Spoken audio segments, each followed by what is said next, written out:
நேர்மை வணக்கம். நாங்கள் மார்ஷல். இன்றைய சிறப்பு நேர்காணலுக்காக நம்முடன் திமுக தேர்தல் பணிக்குழு மாநில செயலாளர் திரு இல புகழேந்திரன் இருக்கிறார். வாருங்களோட பேசுவோம். சார் வணக்கம். அனைவருக்கும் வணக்கம். கேளுங்க. பொங்கலுக்கு 3000 ரூபாய் அறிவிச்சிருக்கார் முதலமைச்சர் மு.க.ஸ்டாலின். அரிசி குடும்ப அட்டைதாரர்களுக்கு பரிசு தொகையாக.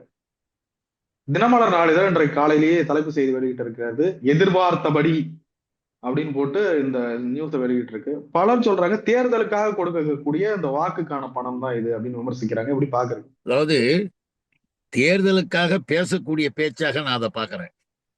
ஏன்னா எப்பொழுதுமே பொங்கல், தை திருநாள், தமிழர் திருநாள், தைப்பொங்கல் என்றெல்லாம் திராவிட பேரியக்கத்தினுடைய நிகழ்வாக தைப்பொங்கலை கொண்டாடுவது என்பது நீண்ட நெடுங்காலமாக வரலாற்றில் இருக்கிறது.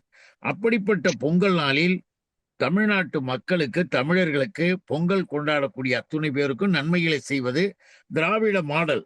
இந்த திராவிட மாடலினுடைய சிறப்புகளாக இன்றைக்கு நம்முடைய மாண்புமிகு முதல்வர் அனைத்து மக்களினுடைய மகிழ்வாக ஒரு ரேஷன் கார்டுக்கும் 3000 ரூபாயும் அவர்களுக்கு ரேஷன் பொருட்களை வழங்குவதையும் இன்னைக்கு அறிவிச்சிருக்காருன்னா, ஏன் இப்படி குதிக்கிறீங்க? என்ன பயம் தெரியுமா? தேர்தல்ல திமுகவை எதிர்த்து நம்ம ஓட்டே வாங்க முடியாது, நமக்கு மக்கள் யாரும் போட மாட்டாங்க என்ற பயத்துல இப்படி எல்லாம் உளறிக்கிட்டு பேசிக்கிட்டு இருக்காங்களே தவிர, தமிழர் திருநாள் அன்றைக்கு கொடுக்கப்படுறத உண்மையிலேயே யாராவது இருந்தா வரவேற்று இருக்கணும். யாராக இருந்தாலும் வரவேற்று இருக்கலாமே தவிர, அதை வேறொரு காரணம் காட்டி அதை குறை சொல்லிட்டு இருக்கிறது தவறு என்பது என் கருத்து. இல்ல, இத்தனை வருஷமா இல்லாம எப்ப என்ன இது புதுசா அப்படின்ற மாதிரி கேள்வி வருது இல்ல? இதற்கு முந்தைய இதே மாதிரி கொடுக்கப்பட்டு இருக்கு. இதற்கு முந்தைய எப்ப கொடுக்கப்பட்டிருக்கு? எடப்பாடி பழனிசாமி அவர்கள் தேர்தல் சமயத்துல கொடுத்தாரு, அவர் முதலமைச்சரா இருந்தப்ப. அதே மாதிரிதான் நீங்களும் கொடுக்குறீங்க. அப்படி ஒண்ணும் இல்லையே. எடப்பாடி பழனிசாமி கொடுத்தது தேர்தலுக்காக. திமுக கொடுப்பது என்பது ஒவ்வொரு பொங்கல் அப்பவும், தமிழர் திருநாள் அன்றும் ஒவ்வொரு விதமான சலுகைகளை மக்களுக்கு வழங்கிட்டு தான் வருது. இந்த கரும்பு வழங்குவதாக இருந்தாலும், கரும்பு அதை போல ரேஷன் கடைகளில் உணவுப் பொருட்கள் வழங்குவதாக இருந்தாலும், மற்றும் பல்வேறு சலுகைகளை கொடுத்துக்கிட்டு தான் இருக்காங்க. இல்லைன்னு சொல்லவே முடியாது. ஆக திமுகவினுடைய திருவிழாவாகவே அந்த திராவிட தை திருநாளை கொண்டாடும் பொழுது இவர்களுக்கு ஏன் இப்ப இப்படி ஆயிருக்கு? பொங்கலுக்காக மட்டுமே என்பதால், தேர்தலுக்காக மட்டுமே என்றெல்லாம் இவர்கள் சொல்லுகின்ற கதைகளுக்கு நாம் முக்கியத்துவம் கொடுக்க வேண்டிய அவசியம் இல்லை. இன்றைக்கு அதை பெறுகின்ற மக்கள் மகிழ்ச்சி அடைகிறார்களா இல்லையா? அதை போல தொடர்ந்து நாம் செய்ய வேண்டும் என்று அடுத்தவர்களுக்கும் இது ஒரு எடுத்துக்காட்டாக இருக்கிறதா இல்லையா?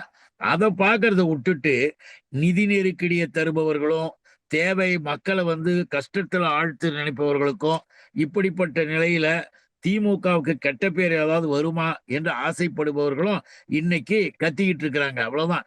அதை காதில் வாங்கி கொள்ளாமல் நம்ம போய்கொண்டே இருப்பதுதான் நம்முடைய கடமை. மத்திய உள்துறை அமைச்சர் அமித்ஷா அவர்கள் தமிழ்நாடு வந்திருக்கிறார். பொங்கல் விழாவில் பங்கெடுக்கிறார், கூட்டணி பேச்சுவார்த்தை நடத்துகிறார். எப்படி பாக்குறீங்க? அமித்ஷா என்ற ஒரு நபர் இந்திய துணைக்கண்டத்திலேயே பெரிய திரைப்படங்கள்ல வரக்கூடிய கொடூரமான ஒரு வில்லனை போன்றவர் இந்திய அரசியல்ல. எதுக்காக சொல்றோம்னா வேற ஒண்ணும் இல்ல. கோத்ரா ரயில் விபத்து நடைபெற்ற போது அக்யூஸ்ட்ல நம்பர் 1 அக்யூஸ்ட் லிஸ்ட்ல இருந்தவர் தான் மிஸ்டர் அமித்ஷா. அமித்ஷா 2 ஆண்டுகள் குஜராத்தின் உள்ளே கால் வைக்க கூடாது, அவர் மிக கொடூரமான ஆபத்தான ஒரு நபர் என்று உச்ச நீதிமன்றம் தடை போட்டது. அப்படி தடை போட்ட ஒரு ஆபத்தான ஒரு நபர் அமித்ஷா. இதெல்லாம் ஞாபகப்படுத்தணும், அதுக்காக சொல்றேன். அப்படி தடை போட்ட அந்த நபரினுடைய செயல்கள் என்ன தெரியுமா?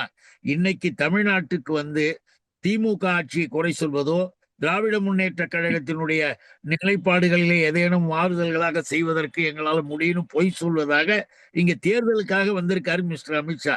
இந்த தேர்தல் நாடகம் எல்லாம் அப்பாவி மக்களாக இருக்கக்கூடிய இந்த வட மாநிலத்து மக்களை படிப்பையும் கெடுத்து, அவர்களுடைய வாழ்க்கையும் கெடுத்து, அந்த இளைஞர்களை தென்பகுதிக்கு, குறிப்பாக தமிழ்நாடு போன்ற மாநிலங்களுக்கு படிக்கிற நேரத்துல வேலைகளுக்கு அனுப்பி வைத்த சாதனை புரிந்த மிஸ்டர் அமித்ஷா, பாஜக, இந்த பாசிச சக்திகள் தமிழ்நாட்டு உள்ள வந்துகிட்டு இப்ப வேலை பார்க்கறதுக்காக வந்திருக்காங்க. நாம இன்னும் தெளிவாக சொல்றோம், அமித்ஷா அவர்கள் அன்றைக்கு குஜராத் உள்ள வரக்கூடாதுன்னாங்க. அப்போ அந்த உத்தரவு போட்ட லயோ என்ற ஜட்ஜி திடீர் என்று ஒரு நாள் மர்மமாக மறைந்தார். யார்? அமித்ஷாவால் தான் பச்சையாக பகிரங்கமாக குற்றம் சாட்டப்பட்டது. பிறகு அமித்ஷாவுக்கு சதாசிவம் என்ற ஒரு ஜட்ஜி சுப்ரீம் கோர்ட்ல வந்து அதை ரத்து பண்ணார், குஜராத்துக்கு போலான்னு. இன்றைக்கு அந்த சதாசிவத்திற்கு அப்ப உடனே ஆளுநர் பதவி கொடுத்தார்கள்.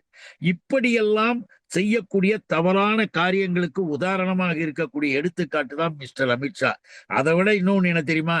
ஒரு 3-4 மாசத்துக்கு முந்தி, இந்த தேர்தலுக்கு முந்தி, பார்லிமெண்ட் இந்த தேர்தலாம் வர நேரத்துல, அதுக்கு பிறகு இவர் ஒரு இடத்துல போகும்போது ரிப்போர்ட்டர்ஸ் கேட்டாங்க, ஏன் சார் நீங்க தேர்தல் நேரத்துல ஒருவருடைய பேங்க் அக்கௌண்ட்ஸ்லயும் 15 lakhs போட்டுருன்னு சொன்னீங்களே, 15 லட்சம் ரூபாய் போட்டுறோம், 2 கோடி பேருக்கு வேலை கொடுப்போம் வருஷத்துக்குன்னு சொன்னீங்களே, என்னங்க அதெல்லாம் என்னங்க ஆச்சுன்னு ஒரு ரிப்போர்ட்டர் கேட்கிறார். அப்ப இந்த அமித்ஷா என்ன சொன்னார் தெரியுமா? வீடியோவே இருக்கு. அமித்ஷா சொன்னது தெளிவா, சிரிச்சுக்கிட்டே, தேர்தல் நேரத்துல ஏதாவது சொல்லுவான், அதெல்லாம் போய் கேட்டுக்கிட்டு இருக்கீங்களே, இதெல்லாம் உங்களுக்கு தெரியாதான்னு அந்த ஆளு சிரிச்சுக்கிட்டு போவ, நிதின் கட்காரி இதெல்லாம் என்ன பேச்சு, இப்படி ஒரு பேச்சு பேசுறதே தப்பு, ஏன் தேர்தல் நேரத்தில் நான் சொல்றதை நீ நம்பல அப்படின்னு இன்னும் கேவலமாக கேலி பேசி விட்டு போனார்கள். தேர்தல் வாக்குறுதிகளை செய்வதை கூட அவர்கள் தங்களுடைய கருத்தாக அப்படி சொன்ன நபர் தான் மிஸ்டர் அமித்ஷா. அவர் இங்க வரார். இங்க வந்து அமித்ஷா தேர்தல் வாக்குறுதியில அதுக்கு இது இதுன்னு இந்த டூப்பு, இந்த நாடகம் நடிக்கிறது, இந்த கதையெல்லாம் தமிழ்நாட்டில் எடுபடாது. இந்த வாரிசுன்னு சொல்றது, அதுன்னு சொல்றது. ஏன்னா அமித்ஷாவுடைய பையன் யார் தெரியுமில்ல? ஜெய்ஷா. இவர் வந்து இங்க வந்து வாரிசு அதிகது நபர். தகுதியின் அடிப்படையில, உழைப்பின் அடிப்படையில அவங்கவுங்க பார்ட்டியில அவங்கவுங்க கஷ்டப்பட்டு முன்னேறி வராங்க. அது ஏன் உனக்கு வலிக்குது? நாம என்ன சொல்றோம், இங்க வந்து இதெல்லாம் தேர்தலுக்கு பேசுறாராம் வாரிசுன்னு. இப்பயும் நாம சொல்றோம், மிஸ்டர் அமித்ஷா, உன்னுடைய மகனுக்கு கிரிக்கெட்டே தெரியாது. கிரிக்கெட்டே தெரியாத அமித்ஷாவினுடைய மகன் அகில இந்திய கிரிக்கெட் போர்டினுடைய தலைவர், சேர்மன் ஜெய்ஷா. அந்த ஜெய்ஷா சேர்மன் ஆன உடனே பல கோடி ரூபாய் அதிலே விளையாட்டு திருடுறதுக்கு, கொள்ளையடிக்கிறதுக்கு தான் மகனை போய் அந்த கிரிக்கெட் போர்டுல போட்டுட்டு வேலை காட்டுகிற அமித்ஷா. அதனால எதுக்காக சொல்லணும்னா, எந்த நோக்கில பாத்தீங்கன்னாலும் நோக்கன் கார்னர்ல அமித்ஷா மிகப்பெரிய ஒரு பேட் எலிமெண்டாக, ஒரு மிகப்பெரிய கிரிமினல்வாதியாக தெரிவார தவிர அவருக்குன்னு எந்த சொந்தமாக ஒரு நல்ல எண்ணம் கூட வராது. 100% RSS அமித்ஷாவும் மிஸ்டர் மோடியும் 2 வீலர்ல போய் அந்த அயோத்தியில கோயிலை உடைக்கும் போது கடப்பாறைகளை தூக்கிட்டு முதல்ல உடைச்ச ஆளு அமித்ஷா. எதுக்காக சொல்றோம்னா, இப்படிப்பட்ட ஒரு நபரை தமிழ்நாட்டுக்கு வர வச்சு தமிழ்நாட்டு மக்களிடம் பிரச்சாரம் பண்றாங்களாம் திமுகவை எதிர்த்து. மீண்டும் சொல்லுகிறோம், ஒரு சரியான, ஒரு முறையான ஹெல்தி பாலிடிக்ஸ், ஆரோக்கியமான அரசியலாக வந்து கேள்விகளை கேட்டால் ஒழுங்காக பதில் சொல்லலாம், அது சரி. ஆனா அமித்ஷா போன்ற கிரிமினல்களுக்கு நாம் பதில் சொல்ல வேண்டிய அவசியம் இல்லை. வரட்டும், போகட்டும், எதை வேணா செய்யட்டும், தமிழ்நாட்டு மக்கள் இடம் தர மாட்டார். பாஜக அதிமுக கூட்டணி பேச்சுவார்த்தை தீவிரமா, அதாவது தொகுதி பங்கீடு பேச்சுவார்த்தை தீவிரமா நடந்துகிட்டு இருக்கு. அதிமுக ஒருங்கிணைப்பு, பாமக உள்ளே சேர்க்கிறது, அன்புமணி ராமதாஸ் ஒருங்கிணைப்பு, ஒரு வகையாக என்டிஏ கூட்டணியை மிக வலிமையாக கட்டமைக்க ஆரம்பிக்கிறாங்க. திமுகவுக்கு மிகப்பெரிய நெருக்கடியா? அவங்க இன்னமும் தேர்தல்ல யார வந்து முன்னால நிறுத்துறது, யார பின்னால் நிறுத்துறது, எனக்கு எத்தனை உனக்கு எத்தனை, இந்த பிரச்சனைகள்ல நேத்து கூட அமித்ஷா பேசிய அந்த கூட்டத்துல மேடையில அதிமுக இருந்ததா? இல்ல அவங்க கூட்டணி கட்சி யாராவது இருந்தாங்களா? ஒருத்தரும் இல்ல. கூட்டணி கட்சியை தேடி தேடி ஓடி அவன் காலில் விழுந்து கையில விழுந்து ஈர்த்திட்டு வர வேலையை இங்க இருக்கக்கூடிய பாஜகவினர் செய்கிறார்கள். இவங்களுக்கு என்ன வேலை? எல்லாத்தையும் துண்டு துண்டா இருக்கிறவங்களுக்கு எல்லாம் ஆயிரக்கணக்கான கோடி, நூற்றுக்கணக்கான கோடியை கொடுத்து திமுகவை எதிர்ப்பதற்கு ஒன்று சேருங்கள். திமுக என்ற மகத்தான சக்தி, நம்முடைய முதல்வர், எங்களுடைய தலைவர் அண்ணன் தளபதிக்கு இன்றைக்கு இருக்கக்கூடிய ஆதரவு, அதனுடைய எழுச்சியை பார்த்துவிட்டு, விழிப்புணர்வை பார்த்துட்டு பயந்து போய் எல்லா லெட்டர் பேடு கட்சியும் சேர்க்கறது, எல்லாத்துக்கும் மேடையில போடுறது, போட்டுட்டு நீ இப்ப இரு, நான் போயிருக்கிறேன், அப்புறம் இவன் இருக்கட்டும் சொல்லி இன்றைக்கு பேச்சுவார்த்தையில இருந்து கூட்டணியே ஒரு பெரிய குழப்ப கூட்டணியாக வச்சுக்கிட்டு இருக்கிறது பிஜேபி தானே தவிர அதிமுகவே இன்னும் எடப்பாடி ஒரு பக்கம் தெரிஞ்சுட்டு போறது, இன்னொரு பக்கம் இந்த ஆள் கூட போய் சேர்ந்தா நமக்கு வர ஓட்டும் வராதுன்னு சொல்லிட்டு அதிமுகவில் கொஞ்சம் பேர் ஓடுறாங்க. இன்னும் சில பேர் இப்ப வேலை பட்டிட்டு வேகமா பேரம் பேசுற மாதிரி மைக்கு முன்னால வந்து ஸ்டைலா நடிச்சுக்கிட்டு இருக்கிற சில டைரக்டர்ஸ் இருக்காங்கல்ல, அவங்களெல்லாம் நூற்றுக்கணக்கான கோடிகள் பேசப்பட்டு கொண்டு வருகிறது. இதுதான் பாஜகவினுடைய இன்றைய நிலைமையை தவிர நம்முடைய இந்திய கூட்டணியை தொட்டு கூட பார்க்க முடியவில்லை. அத்தனை ஸ்ட்ராங்காகவும் இருக்கு, உறுதியாகவும் இருக்கு. இன்னொரு விஷயம், அமித்ஷா அவர்கள் மிக கடுமையா திமுக அரசை விமர்சிக்கிறாரு, ஒண்ணுமே செய்யல அப்படி இப்படின்னு. ஆனா சமீபத்துல லயோலா கல்லூரியின் முன்னாள் மாணவர்கள் கருத்து கணிப்பு அப்படின்னு ஒண்ணு வந்திருக்கு. அது வந்து மீண்டும் முதலமைச்சராக தமிழ்நாடு முதலமைச்சர் தற்போதைய முதலமைச்சர் ஸ்டாலின் அவர்களே வருவார் அப்படின்ற மாதிரி சொல்றாங்க. எப்படி பாக்குறீங்க? எப்படி பார்க்கிறோம்னா, அமித்ஷா போன்ற நபர்களுக்கு தமிழ்நாடும் தெரியாது, தமிழ்நாட்டு மக்களின் உணர்வும் தெரியாது. இதனுடைய பொலிட்டிக்கல், இதனுடைய வேவ் பற்றியும் தெரியாது. ஏதோ வருவோம், கல்ல தூக்கி வீசுவோம், விழுந்தா விழட்டும், விழாட்டி போகட்டும்ன்ற கூட்டத்தை சேர்ந்த நபர் அமித்ஷா. அதை தெரிஞ்சுக்கணும் நம்ம. ஒரு கல்ல தூக்கி மேல போடுவோம், விழுந்தா லாபம், விழலைன்னா பரவாயில்லை என்று போகக்கூடிய ஒரு நபராகத்தான் அமித்ஷா தமிழ்நாட்டு உள்ள வந்து அரசியல் பண்ண வந்துகிட்டு இருக்காரு. இன்னைக்கு டிராவிடியன் மூமெண்ட், திராவிட மாடல் அரசு மகளிருக்காக செய்திருக்கக்கூடிய நலத்திட்டங்கள், நல பணிகள், இன்னும் இன்றைக்கும் அரசு ஊழியர்கள், ஆசிரியர்களை வச்சுக்கிட்டு இவங்க ஏதோ ஆசைப்பட்டுக்கிட்டு இருந்தாங்க.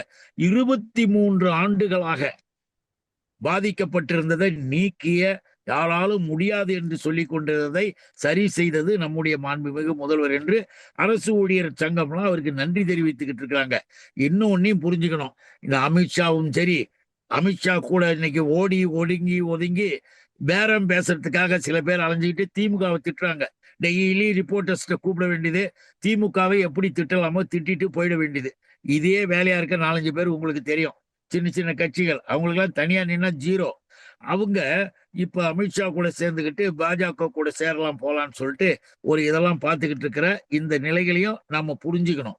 எதுக்காக இதையெல்லாம் சொல்றோம்னா, திமுக என்பதை இவர்களெல்லாம் சேர்த்து வச்சுக்கிட்டு நம்ம செய்யணும் அப்படின்னு அவர்கள் செய்து கொண்டிருக்கிற நாடகம்லாம் இங்க ஒண்ணுமே நடக்காது, பலிக்காது என்பதையும் நாம புரிஞ்சுக்க முடியுது.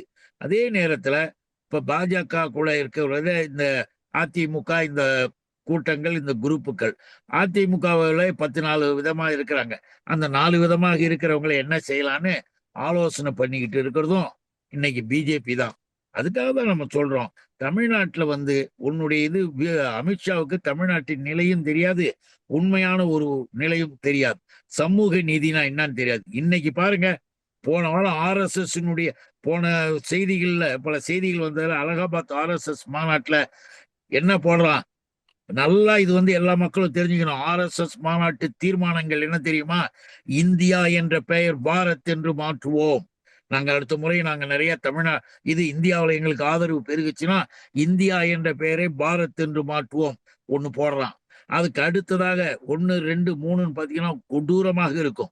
மொழிகள் என்பது இந்தியும் சமஸ்கிருதமும் மட்டும்தான் இந்தியாவின் மொழிகள், மற்ற மொழிகளுக்கு அரசு சம்பந்தமான எந்த அங்கீகாரமும் கொடுக்க முடியாது என்று நாங்கள் நிறைவேற்றுவோம். இதையும் போடலாம். இப்படி ஒரு 4-5 நிலைகளை போட்டுட்டு கொடூரமா ஒண்ணு செய்யலாம். இனி கிறிஸ்துவர்களுக்கும் இஸ்லாமியர்களுக்கும் சிறுபான்மை சமூகத்திற்கும் இனி குடியுரிமை இங்கு கொடுக்க முடியாது, இனிமேல் பிறந்தால் குடியுரிமை இந்தியாவிலே கிடையாது என்றும் நாங்கள் தீர்மானிக்கிறோம். இப்படிப்பட்ட தீர்மானங்களை எல்லாம் போட்டு மோகன் பகவத் எங்க பார்த்தாலும் போய் பேசிக்கிட்டு இருக்காரு.